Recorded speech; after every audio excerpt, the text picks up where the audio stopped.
It's a beautiful day. Reading with Miss A. Imagination's just one page away. Hi friends, welcome to Reading with Miss A. Today we're reading Dancing in the Wings by Debbie Allen, a story about a girl named Sassy who has big dreams, long legs, and the courage to be herself even when others say she doesn't fit in. So find a cozy spot, grab your imagination, and get ready to leap into reading land. Let's go!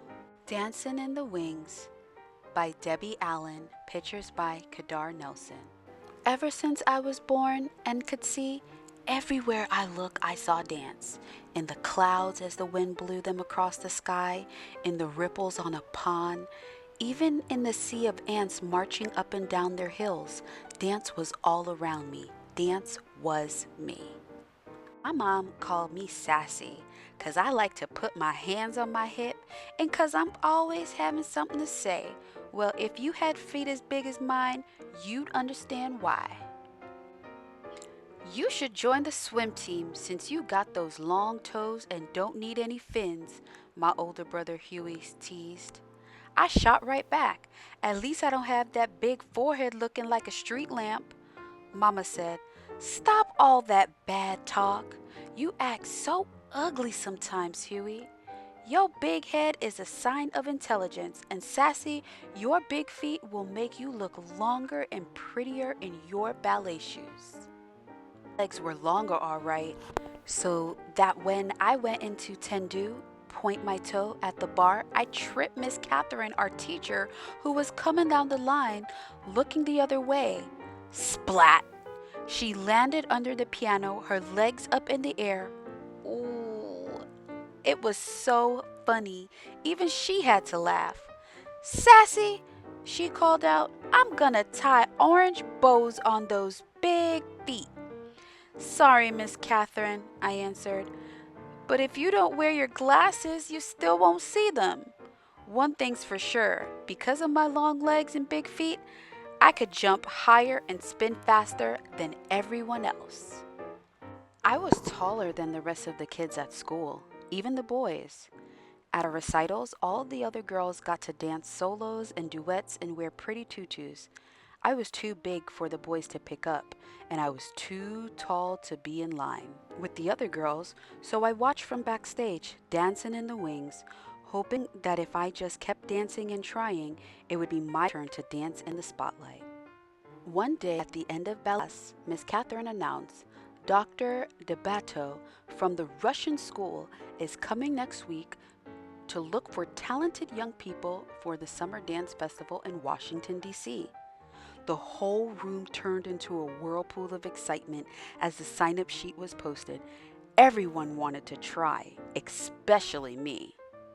But as I wrote my name down, I heard two girls, Molly and Mona, giggle. Mona said, "Oh, please, she'll never make it. They said talent, not a tyrannosaurus." My heart seemed to stand still. For once, I had nothing to say. I couldn't hide the tears I felt welling up in my eyes, so I just grabbed my dance bag and ran to the parking lot. I heard a familiar honk and turned to see my Uncle Red in his bright green pickup truck. Uncle Red had the whitest, tight, curly hair, smelled of cigars, and every day wore something red. A tie, a hat, a shirt, socks, maybe even his shoestrings, just something red. Why of all the days did Mama have to send him to pick me up? Why today? I was not in the mood for his jokes or stories, but I quickly tried to dry my eyes and smile. "A good one for you today, Sassy. What did the banana say to the monkey?" "Split." Get it?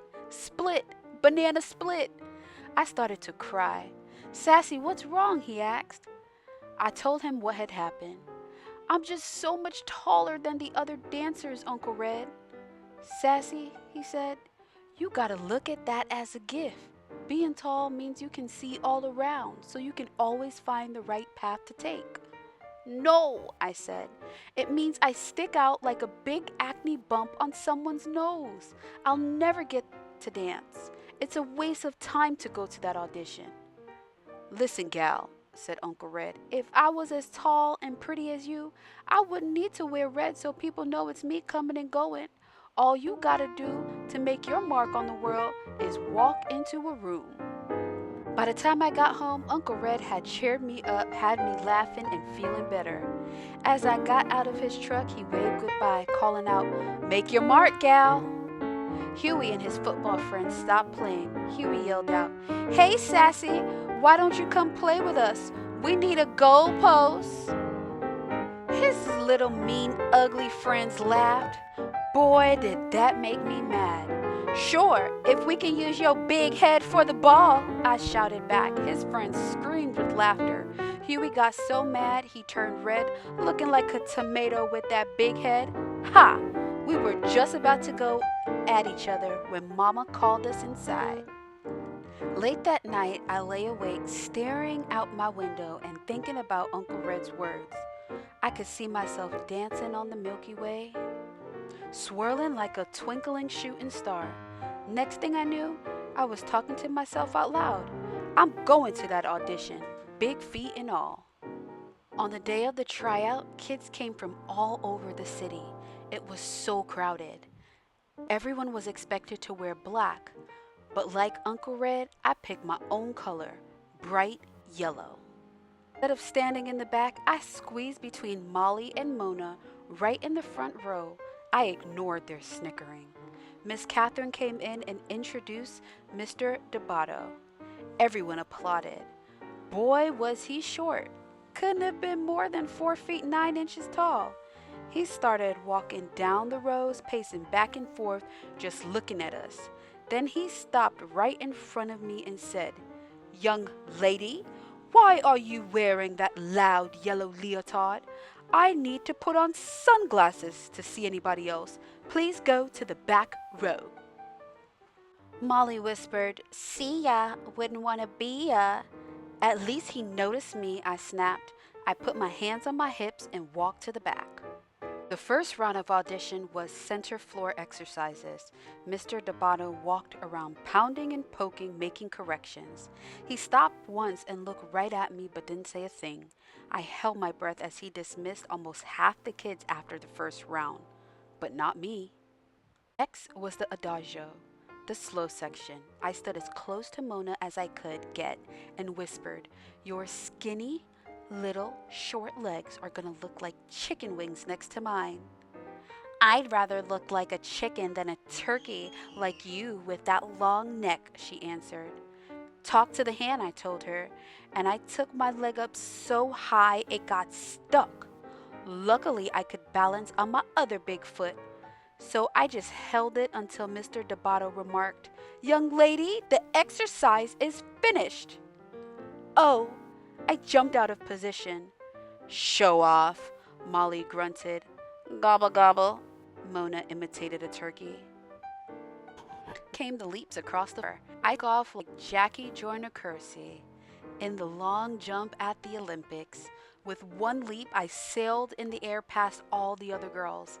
Molly and Mona watched, looking pea green with envy. When I finished, Dr. Debato yelled, "Young lady, you must learn to dance to the music. Up on the count of 1, down on the count of 3. 3, not 5. You have the rhythm of a pterodactyl. Again." I was crushed. As I passed Mona to get to the back in line, she said, "Next time, you bring your big butt down by 3. "Your mama," I said. Ooh, did I wish I was a wizard? I had turned them into 2 big fat frogs in tutus trying to hip hop. At the end of the day, there were only 7 of us left. Mr. Debato called everyone's name except mine and asked them to step forward. Sitting alone, I really had to fight to hold back my tears. Then I heard him say, "Thank you all for coming today. Keep working, keep trying. You are dismissed." Mr. Debato said to me, "Sassy, you have a great deal of potential. You have long, beautiful arms and legs, but you fail with no control. You must learn to use your feet better and timing. We have a lot of work to do when you come to Washington this summer, but please leave that loud yellow leotard at home. All you need to do to be noticed is walk into a room. Dismissed. He walked out. Jumping and shouting, I ran into the parking lot. I made it! I made it! Mama, I made it! Guess who was there in the parking lot to pick me up? Mama, Uncle Red, Huey, and half his football team piled in the back of that green truck on their way to a game. Everybody was so proud of me, even Huey. You go, Miss Bigfoot. Thank you, Mr. Bighead, I said. We all laughed. 1 month later, Mama and I boarded the plane for Washington, D.C. She held my hand as my heart pounded when we landed. At the school, there were young dancers from Russia, Mexico, France, China, Cuba, Brazil, New York, Texas, and long legged me from Inglewood, California. In class, the first day, Mr. Debato introduced me to his 12-year-old protege, a boy named Dwight, who was 5 feet 10 inches tall. Dwight, I think I have found you a perfect partner. Meet Sassy. Mama was right. Being tall wasn't so bad after all, and neither was having a big head. By the end of summer, Huey had won the grand prize at Space Camp in Alabama, and I got to dance a duet with Dwight in the summer concert. Dwight lifted me high in the air. I felt like I was dancing on the Milky Way, me and my big feet, making my mark on the world. Thanks for reading with me today, friends. I hope you love Sassy's story as much as I did. Remember, it's okay to stand out, and your dreams are always worth dancing toward. Don't forget to come back tomorrow for another adventure in Reading Land. Until next time, keep reading, keep shining, and keep being you.